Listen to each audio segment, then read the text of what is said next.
In the hill country of eastern Kentucky, where the ridges hold their shape against the sky, like something that has never needed to be explained, there is a farm that has belonged to the same family for 136 years. The hollow is quiet in October. The timber on the ridge has gone the color of rusted iron. The pond behind the barn sits still and gray, the way it has always sat, fed from below, giving nothing away. A woman stands at the water's edge in rubber boots. She is 58 years old. She has run this land alone for 3 years. She has a notebook in her memory and a single line written in her dead husband's hand.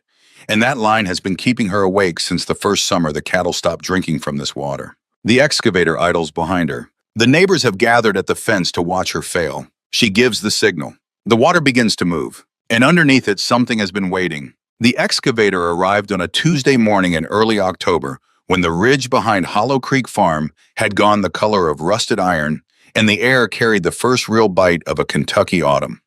Dorothea Weston Dot, to everyone who had ever known her longer than 10 minutes, stood at the edge of the embankment in a pair of rubber boots that had belonged to her husband, watching the machine idle at the water's edge like a patient animal waiting for instruction. The pond reflected the sky above it, gray and still, giving nothing away.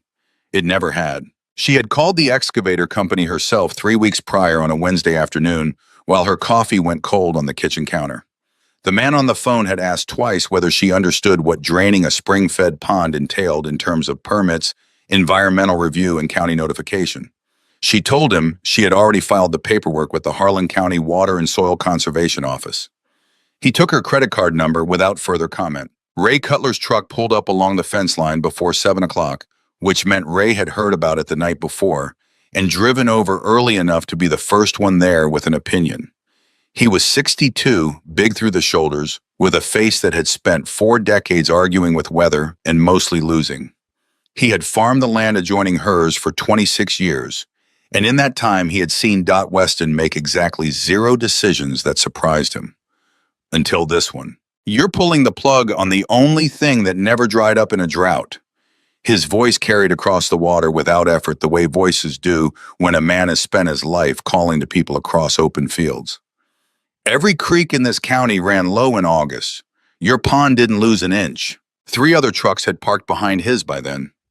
Men Dot recognized neighbors whose names she had known since before her children were born. They stood along the fence with coffee thermoses and the particular expression people wear when they have come to watch something go wrong. She did not answer Ray. She turned back to the water.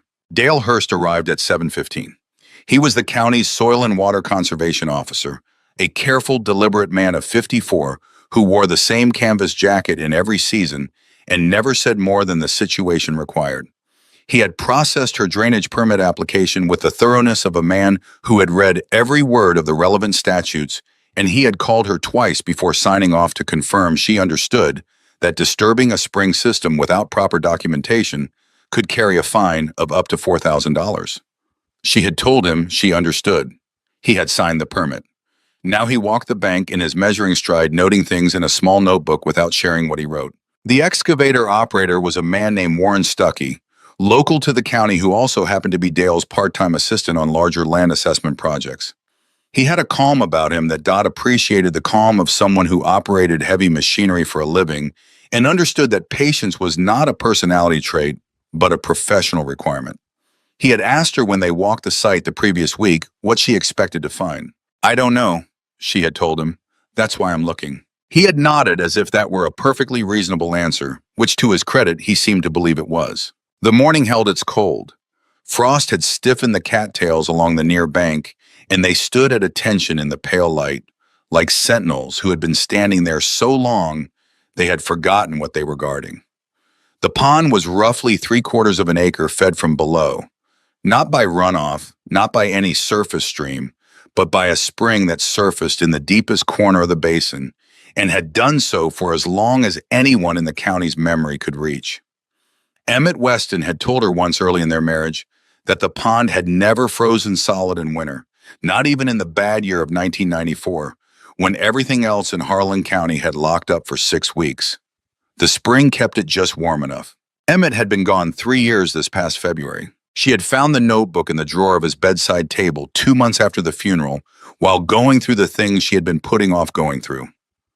Most of it was unremarkable notes about pasture rotation, a list of equipment repairs, phone numbers for suppliers whose businesses had long since changed hands or closed.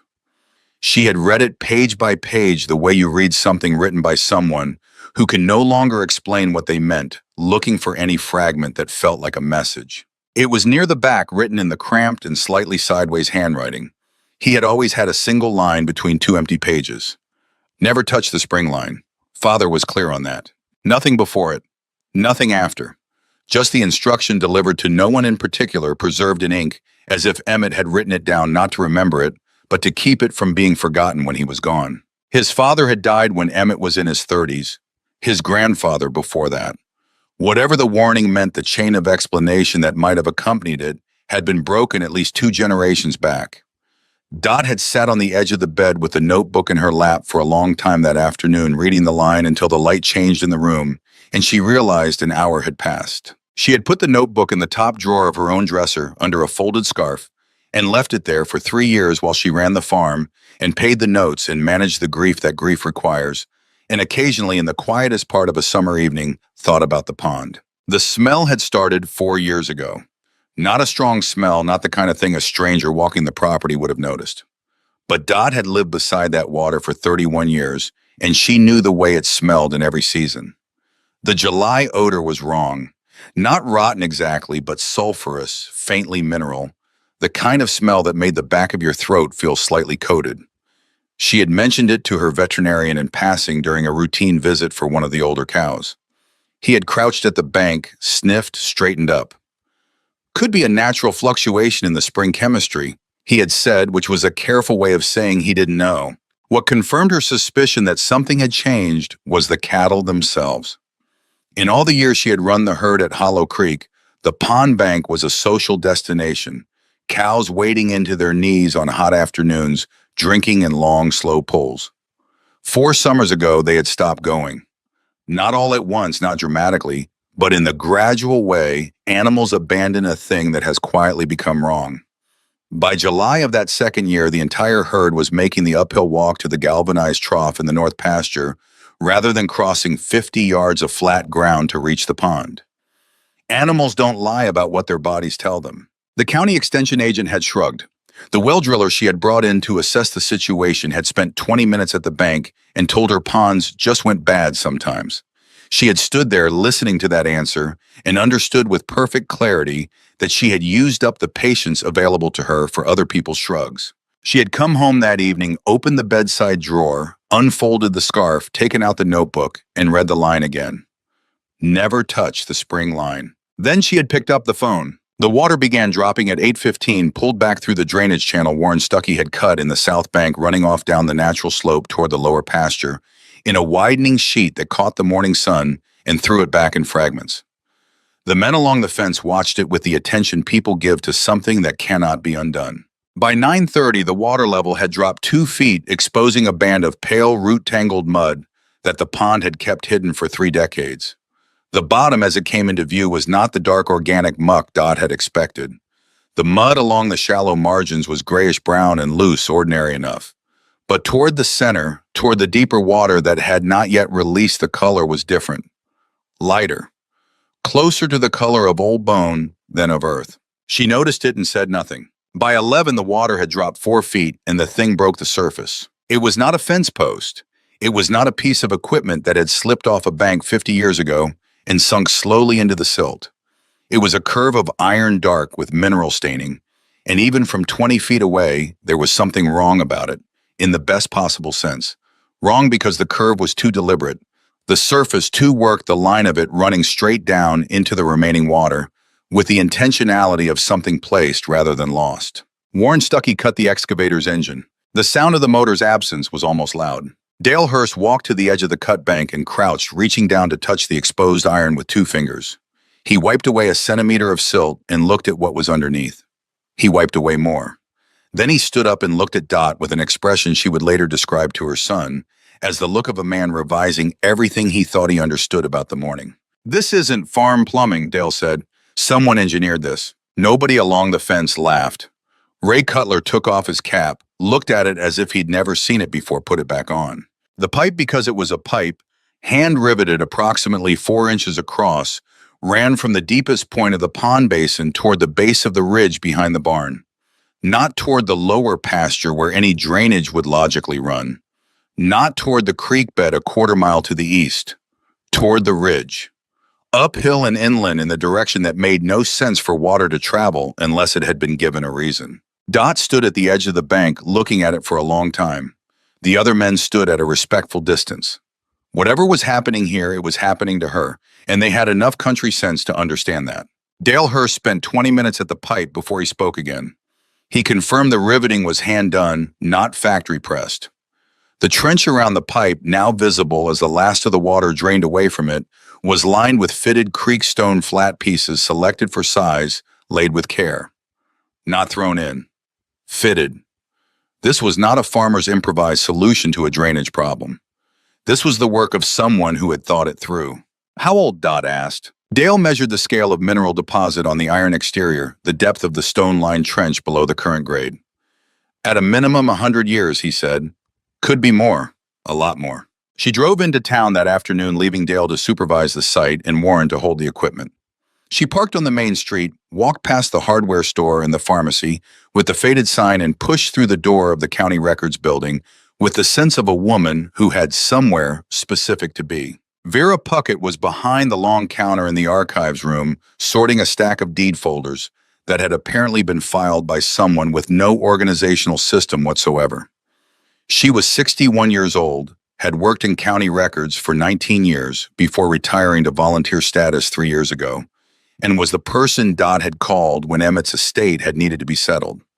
She had the institutional memory of a woman who had handled enough local history to understand that the documents in these folders were not just administrative records, they were the compressed version of people's lives and decisions. She looked up when Dot came through the door. She took in Dot's rubber boots still carrying traces of pond mud and the expression on her face. What happened? Vera said. I need the original land survey for Hollow Creek Farm. 1888 or thereabouts. Silas Weston, first purchaser. Vera was already moving toward the shelf before Dot finished the sentence. The survey folder was thicker than expected. Vera laid it on the reading table and they went through it together. The survey itself, a hand-drawn plat with measurements noted in the margin in faded brown ink, the deed of purchase, the transfer documents, the title history, through successive generations of Westons who had held the property in an unbroken line for 136 years. All of it was what Dot had expected. What she had not expected was the additional document tucked inside the survey folder with no identifying label. A receipt handwritten dated October of 1888. The same autumn, Silas Weston had taken possession of the property. The items listed were drainage tile, wrought iron pipe fittings, creek gravel by the yard, and labor for underground installation. The total was significant for 1888. The address on the receipt was Hollow Creek Farm. Whatever Silas had built, he had paid to build it deliberately. This was not improvisation. This was a project. Vera set the receipt down carefully on the table between them. Outside, a truck moved slowly down the main street. The county records building held its particular silence, the silence of preserved things. He bought failing land, Dot said, not quite to Vera, thinking it through aloud. Everyone said the ground was bad, too wet, too low. He paid less for it because no one else wanted it. Then he built something in it, Vera said. Dot looked at the receipt again. The handwriting of the merchant who had written it was clear and businesslike.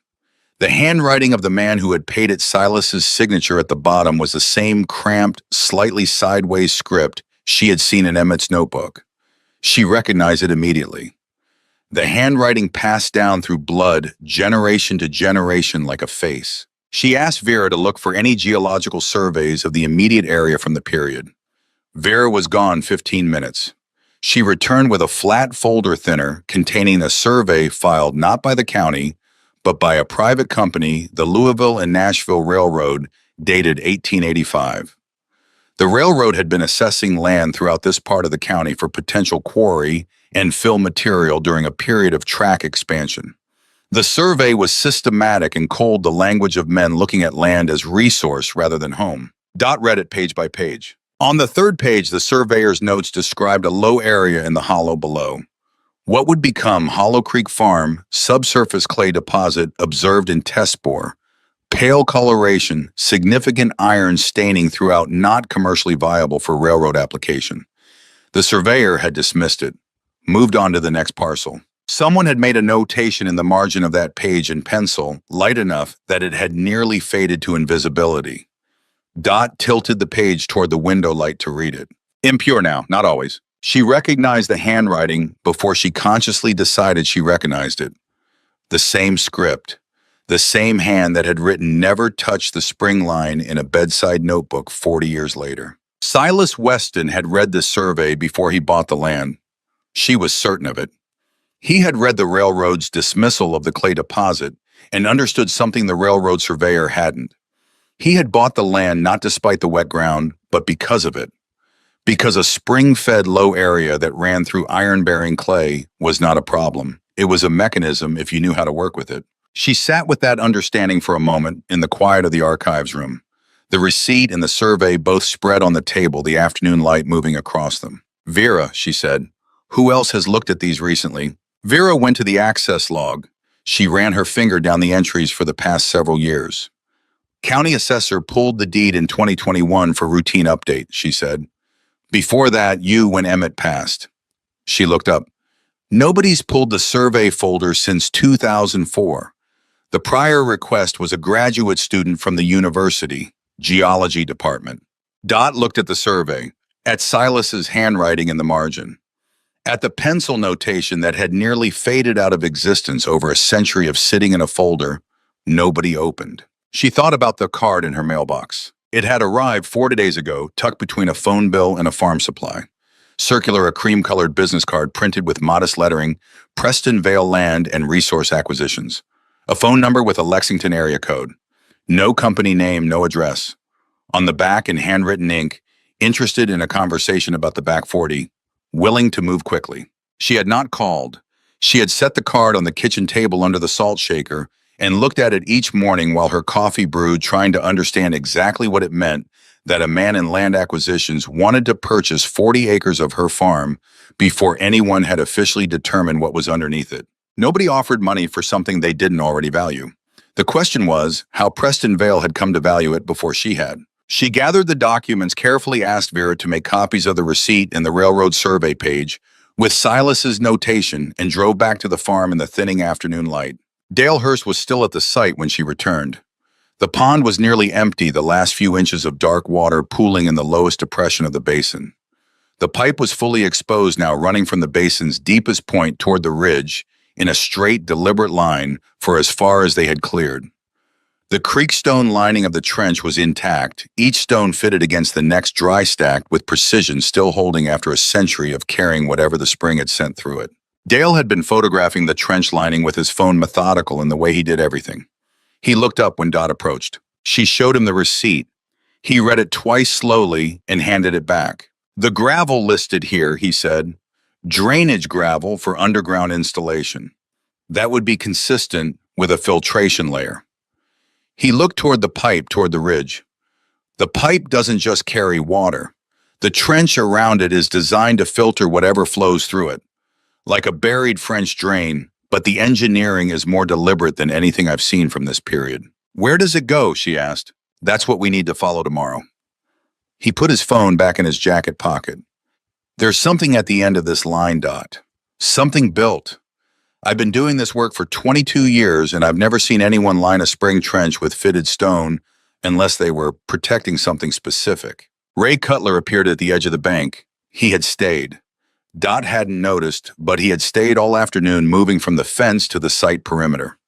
Gradually, the way a man approaches something he's been wrong about, carefully, so no one has to see him arrive. "If there's something down there," he said, not looking at either of them directly, looking at the exposed pipe and the stone-lined trench and the nearly empty basin, "then I want to be the first one to say I was wrong to laugh this morning."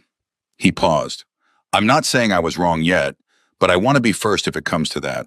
It was not an apology.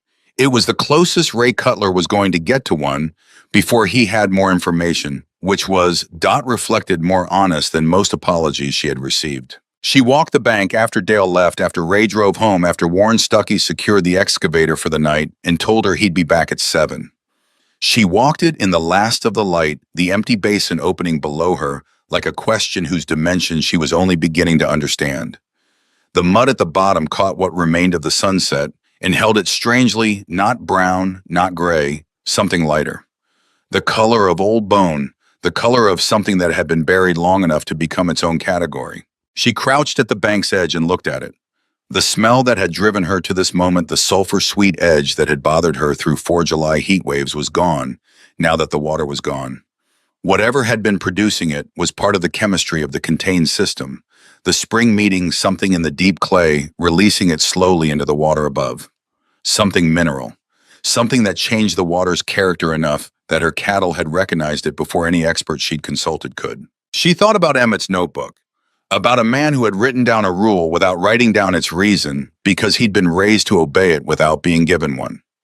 She thought about his father and his father's father, and Silas, at the beginning of the chain, a man who had bought bad ground and lined a trench with fitted creekstone and left a pencil notation in a railroad survey that only made sense if you were already looking. The card under the salt shaker was still on her kitchen table. She knew she would need to understand how Preston Vale had come to want this land before she understood what the land was worth. Those two things were connected. She could feel the connection without yet being able to name it. She stood up from the bank. The last light left the ridge and the hollow went dark in the quick way it does in October, the hills pulling the daylight down early. Her boots made small sounds in the mud as she walked back toward the barn. The farm was quiet. The cows had settled in for the night, their breathing low and rhythmic in the dark of the pasture. Somewhere on the ridge, something moved through the dry leaves, a deer probably, or a fox working the edge of the timber. She went inside and stood at the kitchen table for a moment, looking at the cream-colored business card under the salt shaker. Then she put the card in the drawer beside the phone and went to bed. She lay in the dark a long time, listening to the house settle around her, thinking about a man who had died sometime before 1930. She didn't know precisely when, having first refused to sell something he believed his family should keep. She didn't know his face. She knew his handwriting. She knew he had bought land nobody wanted and built something in it that took more than a century to finish its work. She knew that at some point, someone from outside the family had come asking to buy what he'd protected, and he had said no. She didn't know yet what he had protected, but she was beginning to understand the scale of it. Outside the window, the ridge stood black against the dark blue of a clear October sky. The pond basin lay open and empty below the barn, everything that had been hidden in it now beginning its slow exposure to air and light, and the attention of people who were at last paying the right kind. She did not cry. Her mother had raised her past that particular response to difficulty, had said once, with the practical clarity of a woman who had made hard choices without ceremony. Crying doesn't dig anything up faster. It had not seemed like comfort at the time. Lying in the dark at 58 years old, listening to October move through the ridge timber, Dot Weston thought it might be the most useful thing anyone had ever told her. She closed her eyes. Tomorrow, Warren Stuckey would come back at 7. Tomorrow, she would see what the pipe led to. Tomorrow, the question Silas had left buried in the ground for 136 years would begin at last to answer itself. The house held still around her. The hollow held still outside. She was not afraid of what morning would show her. She was, for the first time since she'd found Emmett's notebook, something closer to ready. The morning Warren Stuckey came back, the fog had settled into the hollow so thick that the ridge behind the barn had disappeared entirely, leaving the empty basin floating in white like an open wound in the earth. Dot was already at the site when his headlights came down the lane at 6:58, 2 minutes early, which she had come to understand was his version of punctuality. She had been standing at the bank since before first light with a thermos she hadn't opened yet, looking at the exposed pipe in the gray pre-dawn, thinking about fitted stone and what it meant that a man would take such care with something he intended to bury. Dale Hurst arrived 20 minutes later with a younger man from his office, a surveyor named Brock Tillett, who carried a measuring rod and spoke very little, which Dot immediately appreciated. The excavation resumed at 7:15, Warren working the machine with the slow deliberateness of a surgeon, peeling back the sediment layer along the pipe's route toward the ridge rather than cutting through it. The stone lining held clean as each section came into view.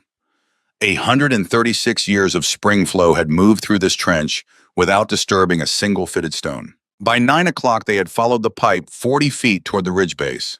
By 10:30, 60 feet. The pipe maintained its grade with an engineering precision that Dale noted aloud twice, measuring the drop with a level at 3 separate points.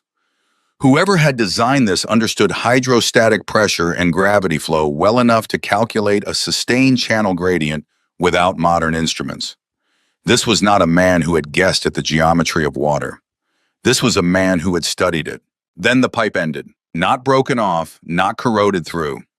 It ended deliberately feeding into a structure, a chamber built of the same creekstone as the trench, lining roughly 6 feet square, set 4 feet below the current ground surface, covered with flat capstones that had held the weight of a century of earth above them without shifting.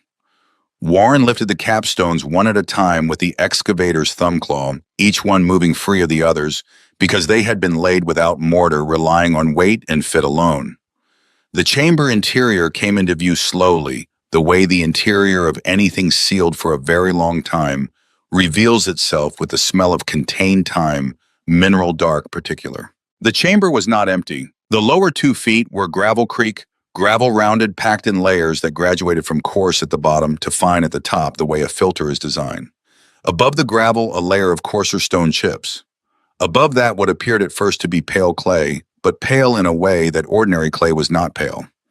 It caught the October morning light and gave it back slightly wrong, slightly too bright, the color of flour rather than field. Dale climbed down into the chamber with a specimen jar. He took samples from 3 different depths in the pale material, labeled each one, sealed them. He climbed back out and stood at the edge of the opening for a moment, with the jars in his hands, looking at what he'd collected, with the expression of a man trying to stay ahead of his own conclusions. Dot was watching him do all of this. She had learned in 31 years of managing a farm and raising children and living beside a man who communicated primarily through what he chose not to say, that the most important information in any situation was usually carried not in words, but in the pause before them. Dale Hurst was pausing considerably. It was the second vehicle pulling down the lane that broke the silence. Not Warren's equipment truck, not another county vehicle, but a dark blue sedan with a university parking permit still on the rear window and a crack in the lower left corner of the windshield that had been repaired with tape. The man who got out of it was somewhere in his late 60s, wearing canvas trousers and a field jacket with enough pockets to suggest a life spent working outdoors. He moved toward the excavation site with the purposeful lack of hurry of someone who has found things before and knows that rushing the finding changes nothing about what was there. Dr. Clem Hargrove had spent 34 years in the University of Kentucky Geology Department before transitioning to emeritus status. A transition he had apparently interpreted as permission to drive anywhere in the state that interested him without needing to explain it to a department chair. He had heard about the pipe from a former graduate student now working at the Harlan County Planning Office. He had not called ahead.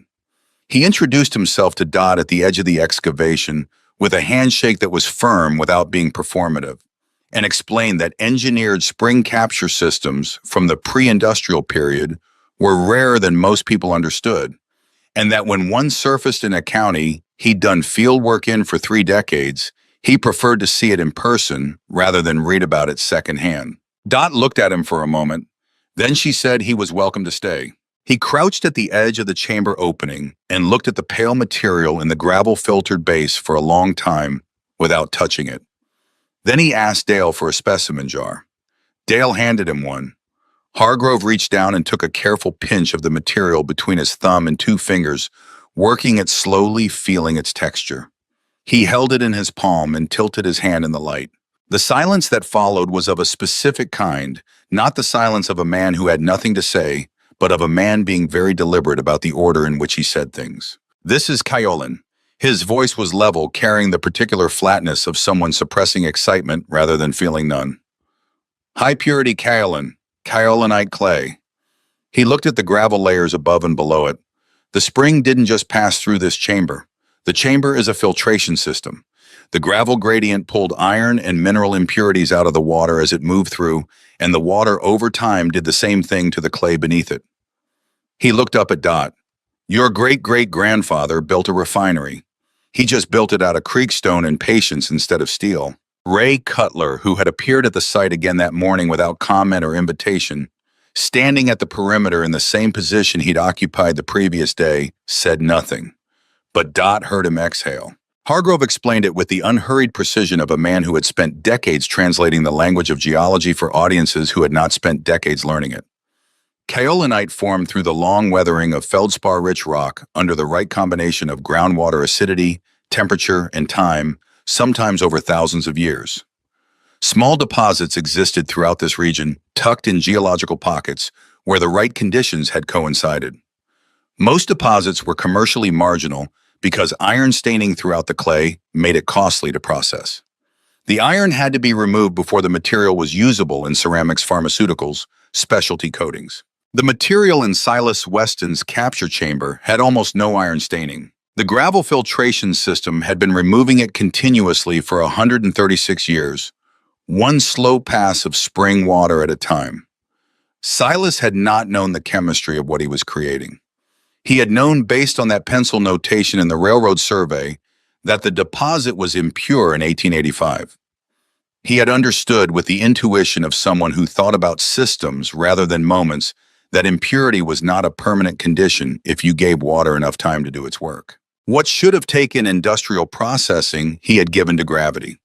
What should have taken chemical treatment, he had given to patience.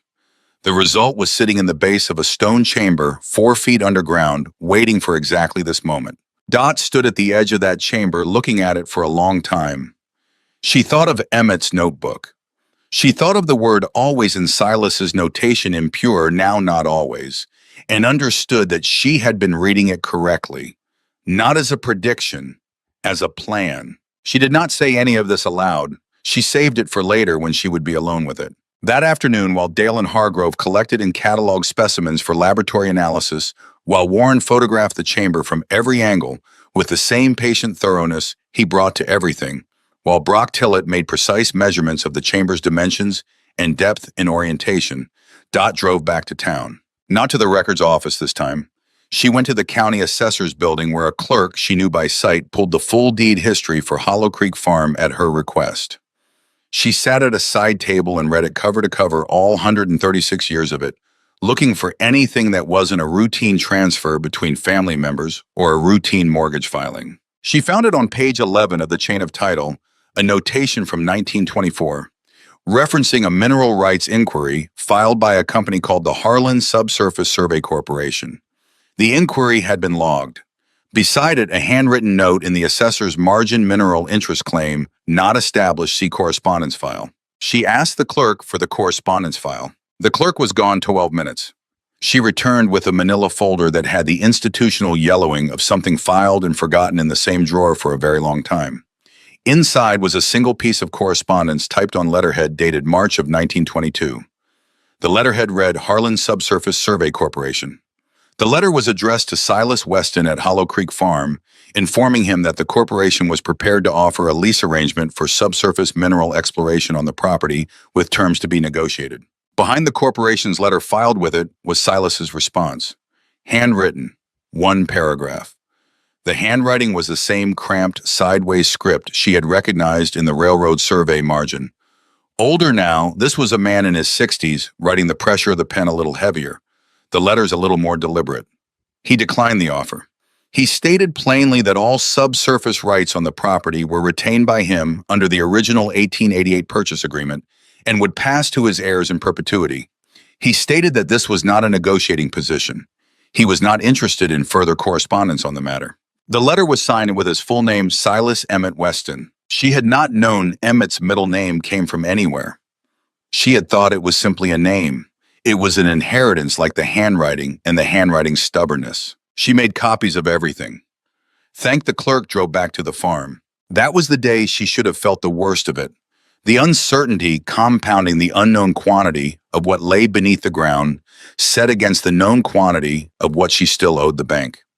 Instead, she felt something she would later struggle to describe accurately. Not relief, not vindication, not the specific satisfaction of being right.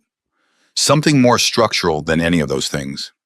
The sensation of a foundation revealing itself beneath ground she'd been standing on for 31 years without knowing it was there. The letter from Gerald Marsh came 4 days later. It arrived by certified mail, which required her signature at the rural root box at the end of the lane. The envelope carried the return address of a law firm in Lexington Marsh Oben House in Collier. The attorney's name on the letterhead was Gerald Marsh. The letter was 3 pages dense with legal language that Dot read twice from beginning to end at the kitchen table with her reading glasses on. The substance of it, stripped of its professional architecture, was this Vantage Mineral Company, a Lexington-based resource acquisition firm, claimed an interest in the subsurface mineral rights of Hollow Creek Farm based on a chain of title transfers originating from the 1920s era Harlan Subsurface Survey Corporation. Vantage's position, as articulated by Marsh, was that the original 1888 reservation clause in the Weston deed was ambiguous in its scope, and that subsequent county records suggested the subsurface interest had changed hands in a manner that postdated Silas Weston's 1922 correspondence. Marsh informed Dot on behalf of his client that all excavation and extraction activities on the property should cease immediately pending resolution of the competing claim. Failure to comply would result in a formal injunction filing in Harlan County Circuit Court. The third page was a settlement proposal. Vantage offered to purchase the disputed mineral rights for a figure that 6 months ago would have felt significant to her. Now sitting at the kitchen table, having spent a week learning what those rights contained, it felt like an insult dressed in careful language. She set the letter on the table and looked at it. Beside it was her most recent bank statement showing the North Pasture loan payment 11 days overdue. The bank had called twice. She had returned one call and told the loan officer she was in the process of resolving a situation that would allow her to bring the account current within the month, which was optimistic but not, she believed, dishonest. She called Vera Puckett. Vera came to the farm that evening with a casserole dish she set on the counter without comment, because Vera was from a generation that brought food when someone's life was difficult. They sat at the kitchen table with the Marsh letter between them. Vera read it twice.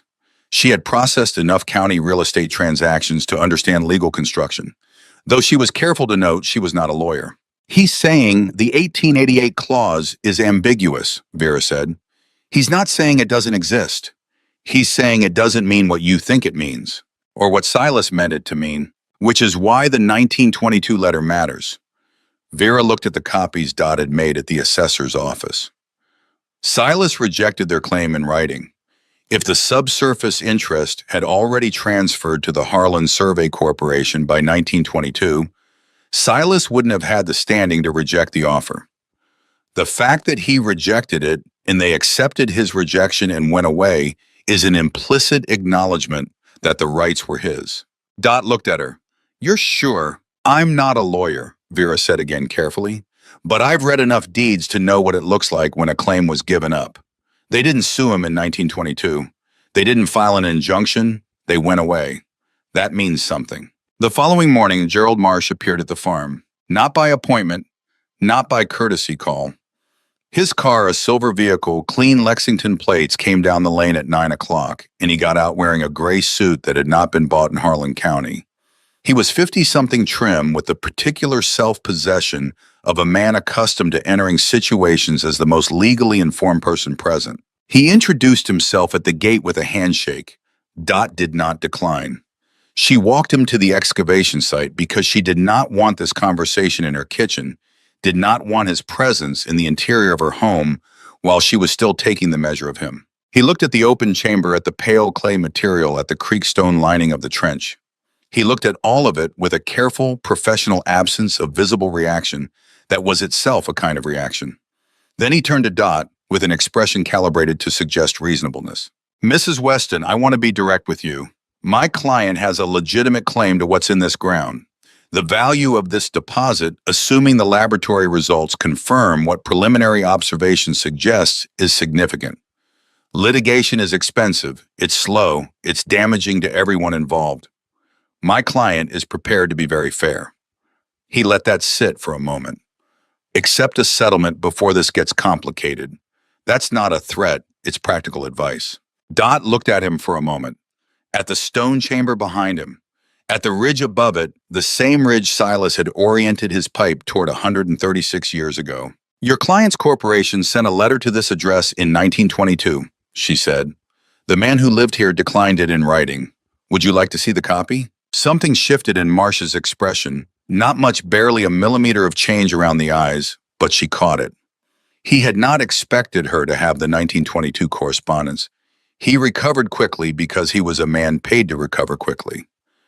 Historical correspondence is one element of a complex chain of title. It doesn't necessarily resolve the current question. It might, Dot said. I suppose the court will have a view on that. He left without accepting coffee, which she had not offered. 3 days later, Preston Vale's car appeared at the end of the lane again. She watched it from the kitchen window for a moment before going out. Vale was standing at the gate, not presuming to come farther, which was a calculation she noted. He was dressed less formally than Marsh, a barn jacket, dark trousers, an attempt to match the setting that was too studied to be natural. He told her his client had authorized an increased offer for the back 40, a substantially higher number than the card in her mailbox had suggested. He told her the offer came with a clean title transfer, a quick close, no complications. He said he understood she had a loan payment overdue and that a transaction of this size would more than resolve it. She looked at him with the patience of a woman who had learned in 58 years that the people who mentioned your financial difficulties were the last people you should make decisions for. Mr. Vale, she said, who is your client? Vale smiled the smile of a man who had been asked this before. I'm not in a position to say at this stage. Then I'm not in a position to have this conversation. She turned and walked back to the house. Callum called that night from Columbus, where he worked in logistics management for a distribution company that required him to be available at hours that made regular calls home difficult. He was 31 years old, her youngest, the one who had always worried about her in a practical rather than emotional way. Not are you okay, but have you eaten? Have you called the bank? What does the insurance cover? She told him about the chamber, about Hargrove's identification of the clay, about the letter from Marsh. She told him about the 1922 correspondence she had found herself in the assessor's files on a Tuesday afternoon when no one had suggested she look there. She heard him processing it on the other end of the line with the particular silence of a person running calculations. What if they're right about the mineral rights, he said finally. What if the claim holds up? She had asked herself this. She had asked it each of the nights since the letter arrived, lying in the dark of the bedroom with the hill shape she'd memorized outside the window. Then I'll lose what I found, she told him. But I'm not selling what I haven't finished understanding. He was quiet for a moment. I can fly home. Not yet, she said. Stay where you are. There's nothing here that needs two of us yet. She said yet deliberately so he would hear it. The storm arrived 4 days after that, without the particular drama that bad weather sometimes announced. The forecast had mentioned a slow-moving system. What it delivered was 5 inches of rain in 18 hours, beginning at midnight, steady rather than violent, the kind of rain that gets into everything because it has all the time in the world. Dot was up at 2 in the morning when she heard the water running differently than it should. She pulled on her boots at the back door and went out with a flashlight and found the drainage channel that Warren had cut in the south bank, designed to carry the spring's flow around the open excavation, running at full capacity, the overflow sheeting across the low ground toward the open chamber. If water reached the chamber at volume, the gravel filtration layers would be disturbed. The creekstone lining of the trench, intact for 136 years, would not survive being filled and pressurized from above. One night of careless rain could undo what Silas had spent a decade building and a century refining. She called Dale Hurst at 2:15. He answered on the second ring, which told her he was already awake and already thinking about the site. He said he would be there in 20 minutes. She called Warren Stuckey. She walked across the dark pasture to Ray Cutler's fence line and called his name toward his house until a light came on in an upstairs window. Ray was at the site in 12 minutes in rubber boots and a rain jacket that had seen worse nights than this. He came without asking what was needed and started digging a hand-cut diversion trench along the high side of the excavation before Dale had arrived, working by the beam of Dot's flashlight with the focused efficiency of a man who had saved crops in the dark before. Dale brought tarps from his truck, heavy contractor grade, and between the four of them, himself, Dot, Ray, and Warren, they weighted the edges with stone and covered the chamber opening completely, then dug secondary drainage channels on both sides of the main excavation to redirect the overflow. 2 of Dot's neighbors arrived at 3 in the morning, the Bledsoe brothers from the farm half a mile north, who had heard Ray's truck on the road and followed it, because in this part of the county, A truck moving in the dark and rain at 3 in the morning means someone needs help. They worked until 5:30. The rain didn't ease. They worked anyway, all 6 of them, in the particular silence of people doing necessary things in conditions that make conversation impractical. By the time the eastern ridge began to gray with early light, the chamber was protected. The drainage was holding, the trench lining was intact. Dot stood at the edge of the tarp-covered chamber in the drizzling dawn, soaked through her jacket mud on her hands and forearms. Around her, the men who had come in the night were checking their work, confirming the drainage channels were carrying properly.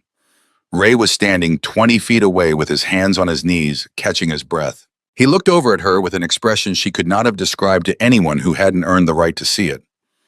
"You know," he said, his voice carrying the particular roughness of a man who has been outside in cold rain for 3 hours.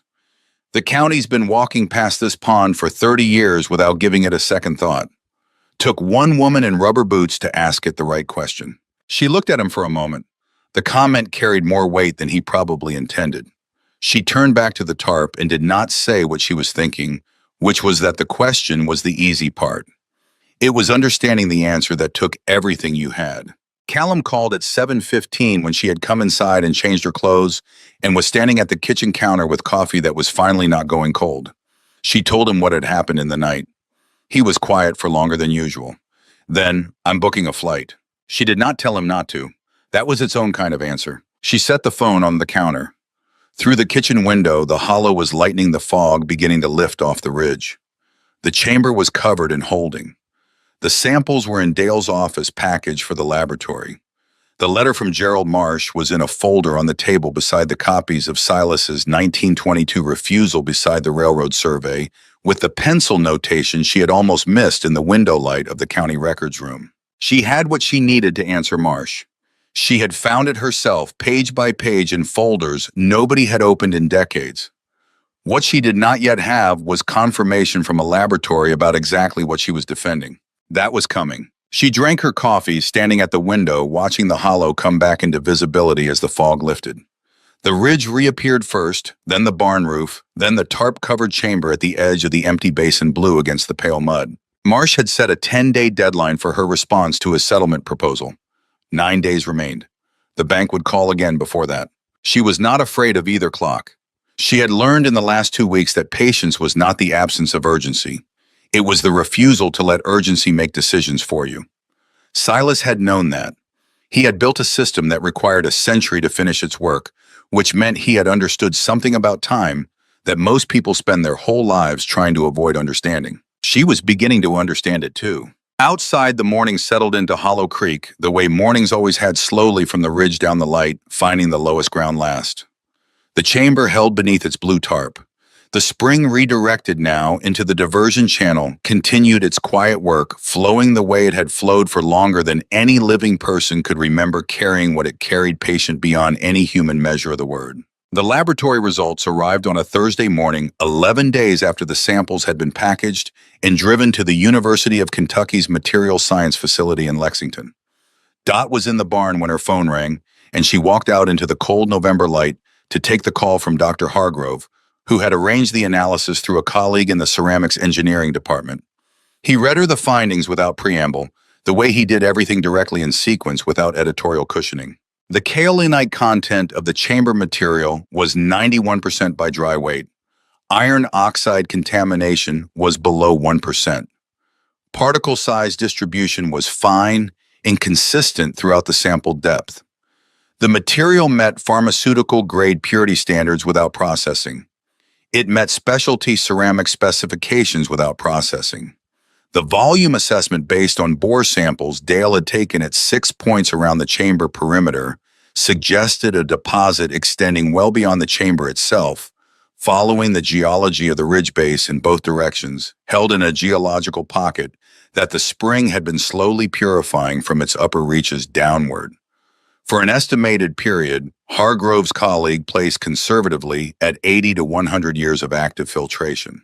Hargrove finished reading the summary and let the silence on the line carry what the numbers meant. Dot was standing in the barn lot with frost-stiffened grass under her boots, looking at the tarp-covered chamber 60 yards away. She had known on some level since the moment Hargrove had gone quiet at the edge of the chamber opening, but knowing something in the body was different from hearing it confirmed in the precise language of laboratory science. The confirmation settled into her differently, heavier, more permanent. "What's the commercial value?" she asked. Hargrove was careful here. He said he was a geologist, not a commodities analyst. He said the market for high-purity kaolin was specific and the pricing depended on application and buyer. He said she should speak to a materials company with regional experience before drawing conclusions. Then he said, because he was an honest man who had driven 3 hours to see something rare and knew what rare looked like after a lifetime of looking.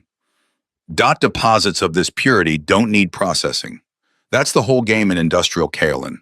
The cost of purification is what makes most deposits marginal. This one is already there. Whatever the number turns out to be, it's significant. She thanked him, ended the call, stood in the cold for a moment longer. Then she went inside to call a lawyer. The attorney she reached was a woman named Patricia Gould, who practiced land and mineral rights law out of Hazard, 40 minutes north on Route 15. Dot had gotten her name from Dale Hurst, who had dealt with her on a county drainage easement dispute the previous year. Gould had a reputation in the region for reading deed chains, the way other people read maps, with the particular confidence of someone who understood that the landscape of a title was as specific as physical terrain, with its own elevations, its own hidden routes, its own places where the ground gave way without warning. Dot drove to Hazard that afternoon with the folder of documents she had assembled over the past 2 weeks: the 1888 deed with the reservation clause, the original land survey, the 1885 railroad geological assessment with Silas's pencil notation, the 1922 letter from the Harlan Subsurface Survey Corporation, Silas's handwritten refusal, the assessor's correspondence file notation confirming no mineral interest had been established. She set it on Patricia Gould's desk in the order she had organized it. Gould read through the documents in sequence without being hurried. She asked 2 questions during the reading, precise technical questions about the location of the assessor's notation relative to the deed filing date, about the exact language of the reservation clause. She took notes in a small spiral notebook with a pen that clicked when she pressed the top. When she finished, she set the folder aside, capped the pen, looked at Dot across the desk. "Marsh's argument is that the reservation clause is ambiguous," Gould said. "His client's position requires the court to interpret that ambiguity in Vantage's favor. But ambiguity arguments collapse when there's contemporaneous conduct that demonstrates how the parties understood the clause at the time." She tapped the copy of the 1922 correspondence. Silas rejected their offer. They accepted his rejection. Nobody went to court in 1922. That's not ambiguous, that's a concession. They knew the rights were his. Dot told her about Gerald Marsh's visit to the farm, about his suggestion that the 1922 correspondence might not be legally sufficient. Gould's expression carried the particular calm of a woman who had heard this kind of argument before and knew its weight precisely. "He's testing you. He came out to see whether you understood what you had. If you'd been uncertain, he'd have had room to work. You weren't uncertain." She picked up the pen again. "I'll file a response to his letter this week. I'll also request the full chain of title documentation from Vantage, whatever they're claiming links the Harlan Subsurface Survey Corporation to their current ownership. If that chain has a break in it, which I suspect it does, their claim doesn't survive scrutiny." Dot drove back to Harlan County in the early dark of a November afternoon that had closed in fast, the ridges on both sides of the highway going black against a pewter sky. She had not told Callum about the attorney yet. She had not told him about the lab results either. She was not keeping information from him. She was keeping herself in the order of things, keeping the decisions in the sequence they needed to be and not compressing the process because someone who loved her was anxious about it. He was at the farm when she got home, his rental car in the yard, the kitchen light on. He had flown in that morning from Columbus without telling her the exact flight, which was his way of ensuring she wouldn't tell him not to come. He was sitting at the kitchen table with his hands around a coffee mug, the Marsh letter open in front of him. He looked up when she came in. He had her coloring dark eyes, the particular set of the jaw that showed in old photographs of Silas, too, in the one family portrait that had survived the generations. He had the worry of a son who had driven past a farmhouse too many times while his mother was running it alone. She sat down across from him. She told him about the lab results. She told him about Patricia Gould. She watched his expression move through several calculations. "You've already handled most of this," he said, and it was not quite a question. "I found what I needed to find," she told him. "Silas left it in a folder nobody had opened since 2004. I just had to know to look." Callum was quiet for a moment. He looked at the Marsh letter, then at his mother, then out the kitchen window at the dark barn lot. I spent the whole flight up here thinking about what I was going to help you figure out. Turns out you've been 3 steps ahead of me since October. She poured herself coffee and sat back down. Outside, the first hard freeze of November was descending into the hollow, the temperature dropping fast now that the cloud cover had broken. She thought of the chamber under its tarp, the spring continuing its diverted flow in the drainage channel, the creekstone lining that had survived a century underground in a storm that might have ended it. There's one more thing, she said. She told him about Preston Vale, about the 2 visits, the increasing offer, the unnamed client. She told him that Vale had known about her overdue loan, had mentioned it directly, which meant someone had done enough background research on Hollow Creek Farm to identify the pressure points before making first contact. Callum listened to all of it. When she finished, he set his coffee mug down with a deliberateness that reminded her of Emmett at his most controlled. He came to me, he said. Last week, called my work number. She had not expected this. She looked at him. Left a message with my assistant saying he represented parties interested in a conversation about family property in Harlan County. I didn't call back. Callum paused. I should have told you sooner. She absorbed this. Vale finding Callum's work number meant a level of research that went beyond a land agent doing due diligence. It meant someone had mapped the family who was on the deed, who was off it, who might be approachable from a different angle. It meant Marsh's legal pressure from the front, while Vale worked the family from the side, which was a coordinated strategy, not 2 independent opportunists acting on the same information at the same time. They were trying to split us, she said. Callum nodded slowly. If I'd called back and said I thought you should consider selling, and then Marsh showed up again with a settlement offer, it would have felt like everyone around you agreed it was the reasonable thing to do.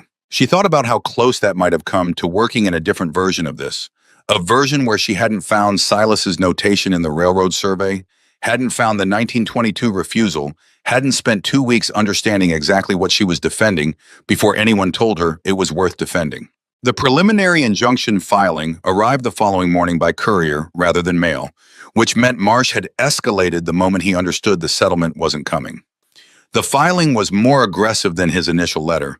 It requested the court order a halt to all extraction-related activity on the property, freeze any pending commercial agreements related to the mineral deposit, and compel DOT to provide full documentation of the chamber contents for independent assessment by Vantage's appointed expert. She faxed it to Patricia Gould before noon. Gould called back within the hour. Her response to the injunction would be filed by end of week. The core of Vantage's chain of title from the Harlan Subsurface Survey Corporation to their current corporate entity had, as Gould had suspected, a gap.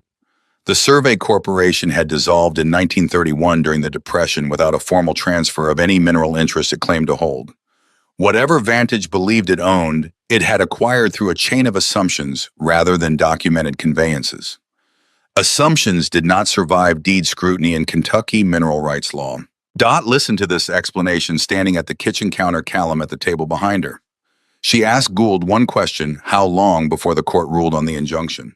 If I file this week, we're looking at a hearing within 30 days, Gould said. Marsh knows his chain of title has a problem. He filed the injunction to slow you down, not because he expects to win it. Every day the extraction is legally clouded is a day Vantage has leverage. Dot understood this.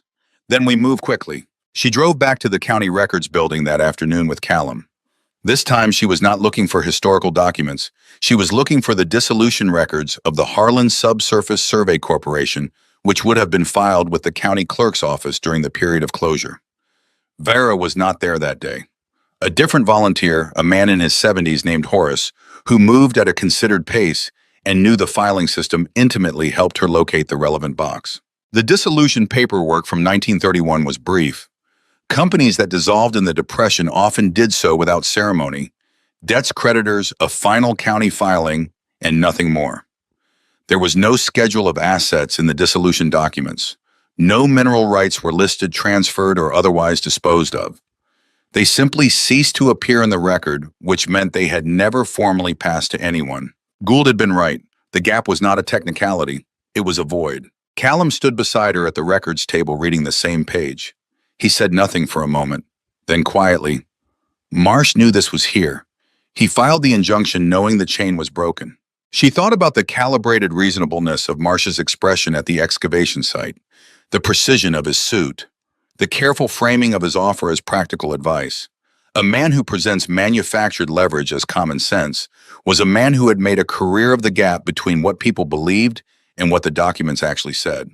She had closed that gap herself page by page in folders that smelled of decades. Patricia Gould filed the response to the injunction on a Friday. The following week existed in the particular suspension of a situation waiting for consequence, the specific stillness after a move has been made and before its outcome is known. Dot ran the farm. She did the milking. She repaired a section of fence on the north pasture that had been pulling loose since September. She made meals, answered phone calls, slept in reasonable increments. The loan was 14 days overdue. The bank's most recent message had been from a supervisor rather than the original loan officer, which marked an escalation in institutional patience. She did not call back immediately. She called Patricia Gould instead. 2 weeks after the injunction was filed, the Harlan County Circuit Court set a hearing date. Patricia Gould appeared before Judge Elaine Sutter, who had been on the county bench for 18 years and had a particular reputation for impatience with attorneys who brought thin arguments dressed in procedural weight. Gould presented the chain of title documentation, the dissolution records from 1931, the 1922 correspondence, the original 1888 reservation clause. She argued that Vantage Mineral Company's claim rested on a gap so complete it did not constitute a competing interest. It constituted an assumption of ownership that had no documentary foundation in Harlan County's own records. Marsh, appearing for Vantage, made the argument Gould had predicted.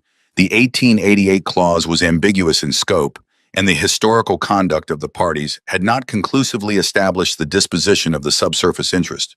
He was careful, professional, thorough. Judge Sutter listened to both arguments without visible expression.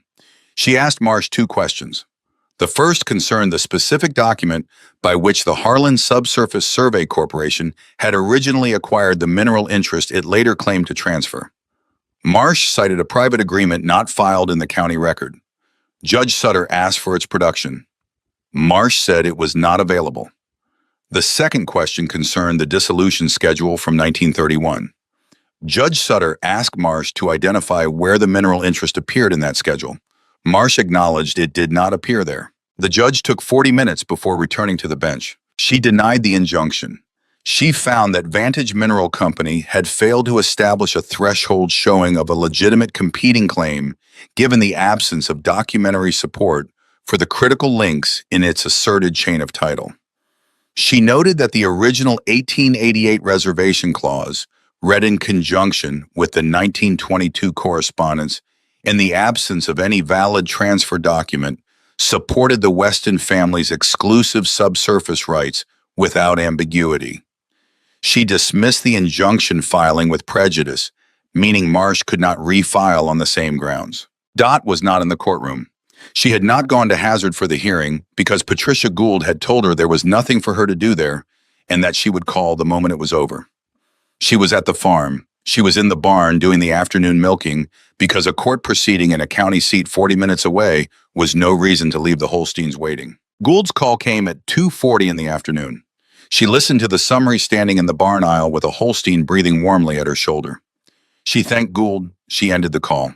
She stood there for a moment in the particular quiet that follows the resolution of something that has taken everything you had to hold together. The Holstein beside her shifted her weight, indifferent to what had just happened. Dot finished the milking. She called Callum first, then Vera, then Dale Hurst. She did not call Ray Cutler. Ray appeared at the farm 2 hours later, having apparently heard through whatever network of county communication operates faster than any telephone with a covered dish his wife had sent, and no explanation for how he had known to come. He set the dish on the kitchen counter, said, "Told you the county was going to need some time to catch up with you," and left before she could respond, which was the most graceful exit she had seen him make in 26 years of being her neighbor. The letter from Vantage's legal team arrived 3 days later, brief in the way communications are brief, when they signal withdrawal rather than engagement. The company was not pursuing further legal action on the mineral rights matter. Gerald Marsh's name did not appear on the letterhead. The letter was signed by a different attorney at the firm, a junior name, the corporate equivalent of sending someone else to clean up a mess that the senior partner no longer wished to be associated with. Preston Vale did not call again. The materials company contact came through Dr. Hargrove, who had quietly passed the laboratory results to a colleague at a specialty industrial minerals firm based in Cincinnati. The firm sent two representatives to the farm in late November, a geologist named Strother, who spent most of a full day at the chamber site with his own equipment, and a commercial director named Ellsworth, who sat at Dot's kitchen table with a laptop and a tone that was professionally respectful in the way people are when they understand they are the party asking rather than the party being asked. The volume assessment Strother produced confirmed what Hargrove's preliminary bore samples had suggested. The deposit extended along the ridge base for approximately 220 linear feet, with an average depth of 6 feet below the current grade. The material throughout the extension showed the same low iron content as the chamber samples. The total volume was commercially significant, not a geological curiosity, not a marginal deposit requiring expensive processing, but a viable high-value industrial mineral source that a specialty manufacturer could contract for over a period of years. Ellsworth outlined the terms his company was prepared to offer. Dot listened to all of it without interrupting. When he finished, she asked one question before any other: whether the extraction plan preserved the original spring capture chamber and the creek stone trench lining. Ellsworth looked at her. He looked at Strother. He said he would need to consult with the engineering team about extraction sequencing. She told him to take the time he needed. She also told him that the chamber's preservation was not a negotiating point. It was a condition of the conversation continuing. Silas had built that system to last. It had lasted. It would continue to last, or she would find a different buyer for what it had spent a century creating. Ellsworth made a phone call from her driveway. When he came back, he confirmed that the extraction plan could be designed around the chamber and trench, preserving both as in situ historical structures. He said the engineering team had actually found the preservation requirements straightforward. The deposit's spatial distribution allowed access from the ridge approach without disturbing the spring system at all. She signed the letter of intent 2 weeks later. The advance payment against future extraction royalties was enough to pay the North Pasture loan in full, with a margin remaining that she put into the farm's operating account without ceremony. The bank called the following Monday. She answered, told the loan officer the payment had been processed, thanked him for his patience. He was professional about it, which was all she required. It was Hargrove who found the last piece.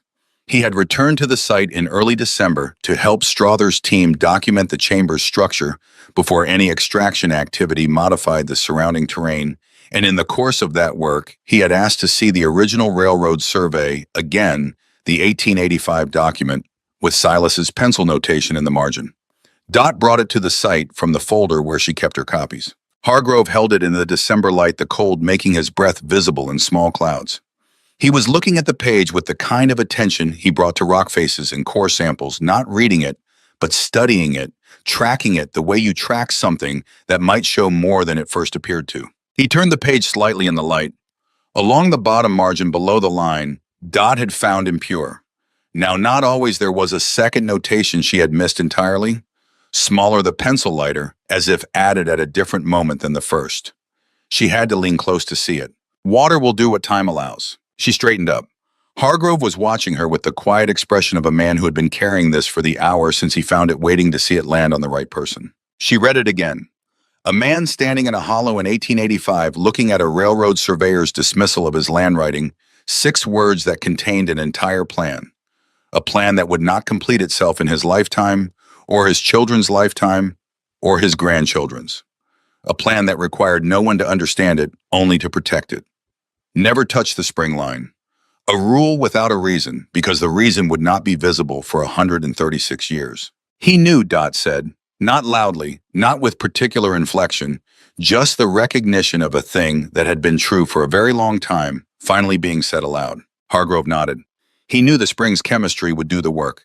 He didn't know how long it would take. He built the system, protected the rights, told his heirs not to interfere, and trusted that someone would eventually be standing where you're standing and know what they were looking at. She looked at the notation for a long moment. She thought of Emmett copying down the rule without the reason, faithful to a chain of protection that had passed through 4 generations of men who had kept a promise they didn't fully understand. She thought of herself standing at the edge of the bank in October in Emmett's rubber boots, watching water she decided to drain while the county stood at her fence and laughed. She was not the discovery. She was the last condition the plan required, someone patient enough to ask why the smell was wrong, stubborn enough to keep asking when everyone around her had stopped. The pond was rebuilt in January. Warren Stuckey handled the reconstruction of the south bank, and the restoration of the spring surface flowed this time with proper drainage architecture that would allow the chamber system to continue operating undisturbed below. The water filled through February and into March, fed by the same spring that had always fed it, running clear in a way that Dot had no prior memory of. Not the familiar green-gray opacity of the old pond, but something transparent light passing through it to the pale bottom without interruption. Callum came back in March when the water was up and the cattails were beginning to green at the root. He stood at the bank for a long time without saying anything. He had his father's way of absorbing a landscape, taking it in, slowly processing it somewhere internal before offering anything outward. Finally, he said, "It looks like it's been here forever." "It has," she told him. "We just didn't know what it was doing." The cattle returned to the bank without hesitation, the way they go to things that have always been right, without drama, without announcement, as if the wrongness of the previous 4 years had simply resolved and they saw no reason to remark on it. They waded to their knees on the first warm afternoon of April and stood there in the particular contentment of animals who have been given back something they had quietly missed.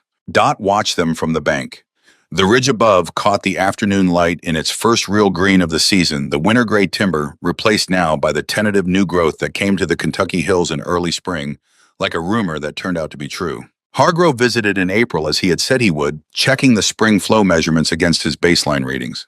He brought a graduate student from Lexington, a serious young woman named Taft, who carried a field notebook and asked good questions.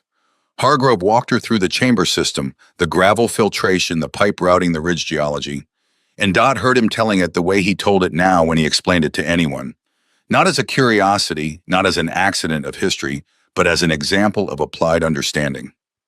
A man in 1885 who read a geological survey understood what it was describing, recognized that impurity was a condition and not a verdict, built a system to change the condition, protected it across generations, and trusted the land's own chemistry to finish what he had started.